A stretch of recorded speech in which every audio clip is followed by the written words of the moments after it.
everybody.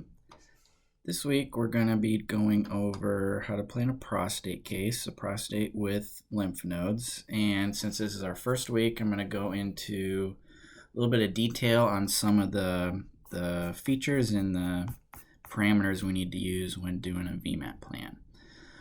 So if we look over here, we have 3 PTV volumes. Okay, we have this PTV boost volume, which is just our prostate. It's green volume. It's called PTV boost because we're going to boost this volume next week. We have PTV initial, which is just the lymph nodes, and it's called initial just because we're only treating this volume in our initial plan, and then PTV total is both of those PTVs combined. We're going to actually use all 3 of these volumes in this plan in one way or the other, which I'll get to in a little bit. Okay, first I'm going to show you 2 different ways to add a beam. Okay, so let's insert a plan. You insert a plan exactly how you would for a 3D plan. This is where I'm going to use PTV total. Okay, since it represents the entire volume that we're actually treating in this plan, that's what I want to choose for my PTV.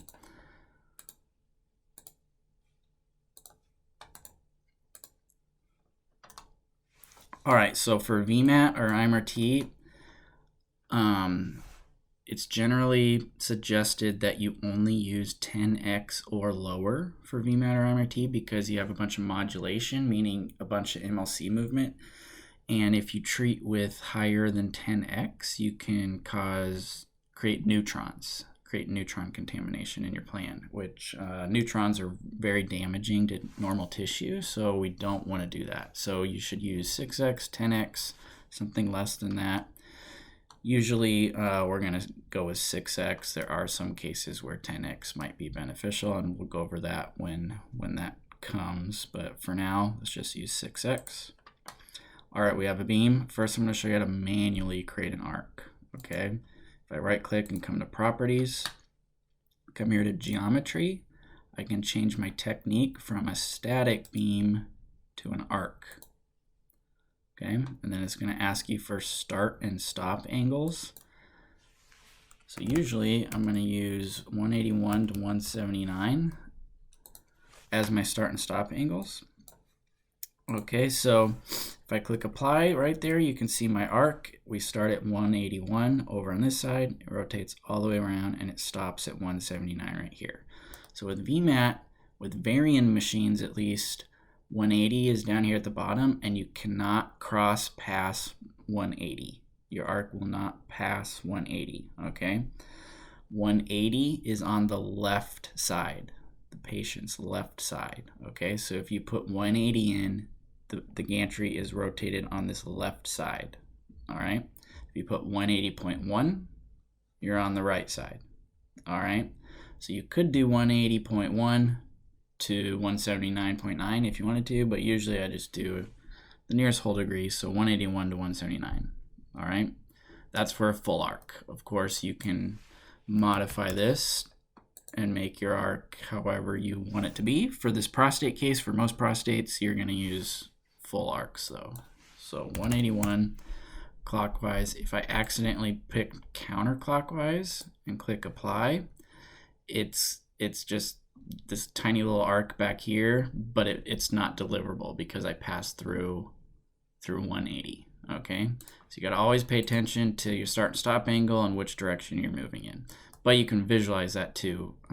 So hard to mess up, kind of. But that's that. And then collimator rotation, you can put that in here.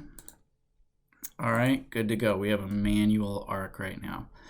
Or I created an arc manually. The other way to do it is much simpler, much easier. If we come up here to planning and arc geometry tool, I can use this tool to throw on my arc. So I'm going to go over this in a little bit more detail here. So first of all, you have your targets on this side right here. So it automatically is going to highlight whatever target you put right here in this target volume. So we chose PTV total. PTV total is a good one to use for this tool because it represents, our entire volume that we want to we want to treat. It's important, though, if you have multiple PTV volumes and you know, each one is, you know, smaller, multiple pieces of the total PTV, pretend like we didn't have this PTV total. If you only select part of the volume, so watch what happens when I do this. If I click apply and I only have PTV boost highlighted, it only puts my arc around my PTV boost volume, this prostate down here, this green volume. And it's missing all of that initial volume, okay? So if you have multiple PTVs, you wanna make sure to use your control key, highlight all of your PTVs over here so that when you click apply, you can see now my arc is covering both volumes. Okay, so pay attention to that. Highlighting both of these volumes is the same exact thing as selecting PTV total, right? Because those two equal the same thing. So we'll just use PTV total. Over here is your options for your beam arrangement. You can have 1 ISO, 2, or 3, and then different number of arcs over here. You'll notice up here with PTV total selected, it's recommending that I use 1 isocenter, 1 full rotation. So what does that mean? Why is it recommending 1 isocenter, 1 full rotation? So what it's gonna do over here is tell you the least number of arcs and the best setup in order to get good coverage on your PTV. And basically all that means is if you imagine this arc rotating all the way around the patient, if I rotate all the way around the patient, I'm gonna have a good view inside of my field here, my beam's eye view. I'm gonna have a good look at every part of this PTV and be able to get really good coverage, okay? The problem is what it doesn't know is what kind of OARs we're going to be blocking and what kind of isodose distribution we want. So for example, in this prostate case, we're going to be trying to avoid the bladder and the rectum as best we can and push dose around there. So just from personal experience, I know because of that, I'm gonna need 2 full arcs for this case, okay? So long story short, the recommended is just telling you the minimum setup you need to get good coverage, but then you gotta imagine, you know, what type of isodose distribution is your ultimate goal, what OARs you're gonna be sparing, you know, that type of stuff. So likely you'll need more arcs than this recommended. If you come here to this fine-tune fields, it gives you a little bit more information too. So yellow way over here is really well covered. Blue is poorly covered. So if you set up your arcs, say I set my arc up like this, I have my jaw pulled too far down, so I'm missing this PTV up here. You can see it turns blue, right? So that means even if I rotate this beam all the way around, I'm missing that upper part of the PTV so much. If we rotate back here, there's a few angles that I'm catching part of it. So right there, you can see some of that blue is inside the field. There are more. But so few angles include that Eclipse just automatically knows I'm going to get poor coverage up there, okay? And if we close it down more, it'll just keep getting worse and worse, right? So you can use this if you want to kind of visualize what your plan is going to look like, but to be honest, I almost never use this tool. I just want to explain it so that you know what it is, what it's showing you, but it's not a very reliable tool to use, in my opinion. So back to this. PTV total, I know I want 2 full arcs for this case. I would say 1 isocenter, 2 full arcs for kind of central targets is kind of your gold standard beam arrangement. 1 isocenter, 2 full rotations. If I click apply, it throws 2 beams on here, okay? The next setting is this target margin right here. We have it set at 0.5 right now. So what that's doing is that is making sure our jaws are opened up so that we have at least 0.5 cm margin on the PTV at every single angle around the patient.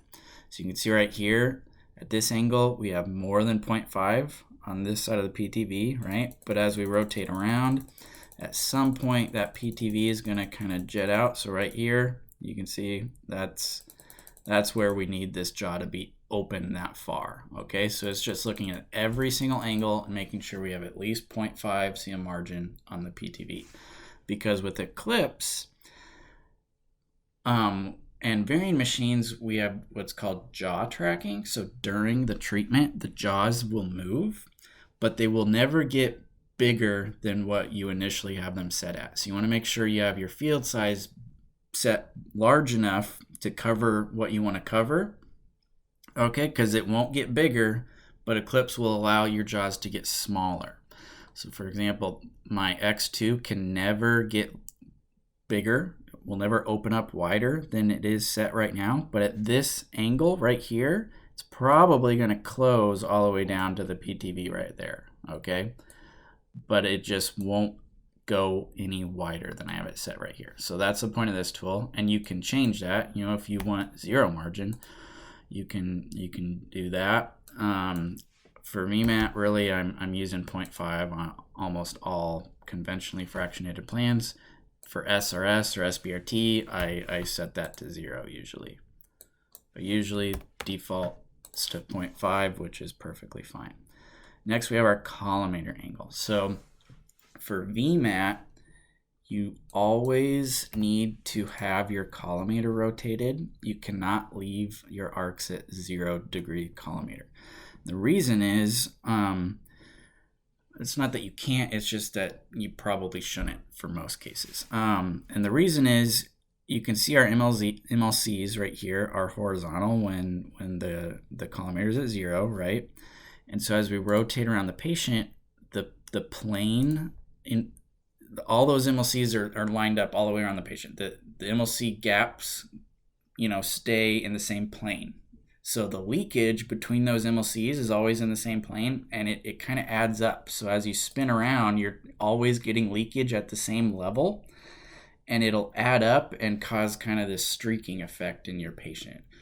You don't always see it in Eclipse, but if you do like film dosimetry on a plan with 0 collimator angle, you can actually see that leakage in between the MLCs on your film. So you want to always rotate your collimator. Even something little, 5 degrees is enough, but Eclipse defaults to 30, and the reason it's 30 is a long time ago, Varian did a lot of tests with Eclipse to come up with the best collimator angle, and there is no one best collimator angle. It depends on the case, but just on average, they kind of determined that 30 degrees seemed to work best for most cases with Eclipse, at least. I would say 80% of the time I'm using 30 degrees. 30 is going to work fine, but definitely don't have to use 30. You can definitely look at your plan and kind of, if you're using full arcs or large arcs, there's just not going to be one angle that looks best everywhere. So at some angles, you might want to rotate the collimator 20 degrees. At others, you might want it to be at 45. So there's not one best. You just have to kind of look at your plan, rotate around, and come up with the best, average angle that's going to help you out. And what you want to do is look at, how your MLCs are able to come in and out. Look at your OARs that you want to spare and try to think, will these MLCs be able to cover the PTV while also spare my OAR at this collimator angle? So take some playing around with, and you'll just have to get some experience, testing different angles to kind of get a feel for how to adjust that. But for now, 30 is totally fine. But as you can see, if you want to use a different angle, you can just change that. Click apply again. Okay, this use complement angle checkbox right here. What that's going to do is whatever you put in here, if we put 30 in here, it's going to rotate one collimator 30 degrees one way. And if you have a second beam, it's going to rotate 30 the other way. So 30 one way, 30 the other way. All right. Automatic, I'm not going to talk about that. I don't use that very often. So I suggest just sticking with fixed. All right. So hopefully that'll make sense. If you have any questions about this, please reach out and let me know. All right, last but not least, we need to talk about our X jaw right here. So this prostate volume, this PTV total volume, is not very wide, so this is not much of an issue for this plan, but I want to talk about it real quick anyways. So there's a little bit of a problem that we run into with Eclipse and varying machines at least, and that has to do with how far our MLCs can travel. So let me try to demonstrate this. Let's get those out of the way. So any MLC on one, so right now we're going to look at just our X1 bank of MLCs. If I take one and drag it over, this MLC can only move 15 cm in respect to all these other MLCs, okay? And it has to do with, it's just the maximum distance between your furthest MLC this way, you know, to the left side, and your furthest MLC this way to the right side is 15 cm. So this MLC, it stops at 15. If I want to get this MLC to 17, you know, 2 more cm, I need to move all of these MLCs 2 cm in order to get this one to move any further, okay? If I have even just one MLC pulled back, so I have this one pulled back to, let's say, about 10, okay, this one MLC. Now if I try to pull this one, see, I can only go a tiny bit further because now the distance between this leaf end right here and this one is 15. So hopefully that makes sense. The maximum difference is 15 cm. So what happens is Eclipse is not always very smart. And the way Eclipse works in the optimizer, which we'll go over in the next video, is in the beginning stages of optimization, the optimizer allows everything to happen. It's not enforcing any machine limitations. And so what happens is pretend this is a bigger PTV volume, right? And pretend it wants our MLCs all to be open this wide, but it wants, you know, these ones to be closed all the way to this side. It'll do that in the beginning of the optimization. It'll have these MLCs over here and these over here, but then as it moves further along in the optimizer, it starts to enforce those machine limitations. And so it has to backtrack a little bit. It's like, you know, it needs to reconfigure those MLCs because it's all of a sudden realizing that it's not possible to do that. So basically, long story short, is it might come up with this beautiful plan with this great MLC leaf pattern, but then it gets further along in the optimizer, it realizes that's impossible, and it has to redo everything later on, and it just degrades your plan. Your plan will come out not looking as great, okay? So what Varian suggests is that you just always limit your total X length to 15, okay? So let me redo this real quick. Okay, so in order to get that half cm margin on our PTV everywhere, right, it opened up our X jaws so that the total length is 17.5. So what Varian suggests you do is just close that down, make it 15 cm or less. All right, so a good technique to use when this is over 15 is, like for field 1, I can move my X1 jaw down. And then for field 2, I can move my X2 jaw down. So the opposite field, okay, to 15. or the opposite jaw to 15. And by doing that, you know, we might, as we rotate around, you might miss pieces of your PTV. So right here, so we're at like 312, and we're missing a part of our PTV from this angle on this field.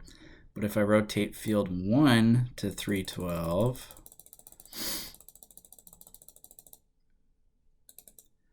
about right there, you can see I'm getting it from this field. So the idea is to make sure you're still viewing every part of the PTV by at least one of your fields at every angle. Okay, you don't want to miss your PTV at a certain angle from all of your fields, if that makes sense. So we just shorten up x1 from field 1, x2 from field 2. All right, but I will tell you, it's not necessary to do this on every single case, and this is a good example. Okay, so if we rotate around and let's look right here at 312, because we are going to be using jaw tracking, Eclipse is going to shrink our jaws down to the edges of the PTV automatically. And so if we look at this field 1 and shrink our jaws down to the edges of the PTV, we're only at 14 cm. Okay, if we pick a different angle, so let's pick this angle. So our PTV is outside the field, so it'll open this back up. But then look, we have all this extra space here, so it'll close this one down. We're less than 15. So if you look at this volume at every single angle, the total width of this PTV is never over 15 cm. So for this case, it wants to put the fields at 17.5, and it's totally fine. Because we're going to be using jaw tracking, totally fine. If we turn jaw tracking off, you might want to shrink it down to 15. But Eclipse is going to do that for us. Okay, but it's an important part of planning. It's something you should look at every single plan you do. You should look at this total width here. If you have a really wide field and it's way over 15, it's gonna run the plan. You're gonna come up with a plan. It's not that you can't ever do it. It's just that I bet you most of the time, if you run those large volumes and leave this well over 15, and then if you do another plan and limit to 15, the plan that you limit your jaws on will be a little bit better than the plans that you don't. Okay, so keep an eye on that. After that, we are ready to optimize. So in order to optimize, we come up here to planning, optimization, optimize. But I forgot two things. One, we need a prescription. So for this plan, we're going to use 200 times 23. And the second thing is, everyone probably needs to come here to calculation models and change this VMAT optimization algorithm. Where'd it go? Whoops. From PRO to PO. We want to use PO 15.6. Okay, then you can come up here, optimization, optimize.